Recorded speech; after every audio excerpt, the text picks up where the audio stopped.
আল্লাহ তাআলা যদি দয়া করে আমাদেরকে মাফ না করে, আমাদের বাঁচার কোনো উপায় নাই। আপনি কি ভেবেছেন আপনার নামাজ দিয়ে আপনি জান্নাতে যাবেন?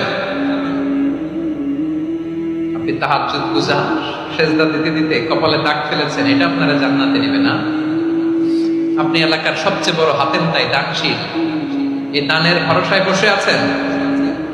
কশিন কালো আমাদের নামাজ, আমাদের রোজা, আমাদের ইবাদত, এগুলোকে মিজানের পাল্লায় উঠালে কোনো ওজনই হবে না। তবে আমাদের একটা কৌশল জানা আছে, আমরা আল্লাহর রহমতের ভিখারি। আমরা সেদিন আগেই গুনার স্বীকৃতি দিয়ে দেব। আমরা বলবো, আল্লাহ তুমি প্রশ্ন করার আগে তোমার একটা কথা বলি, আমার কিছু জিজ্ঞেস করো না, আমি সব করেছি। এমন কোন পাপ নাই যে পাপ আমারে দিয়ে হয় নাই। তোমার রহমত দিয়ে তুমি জান্নাতে পাঠাবা। তোমার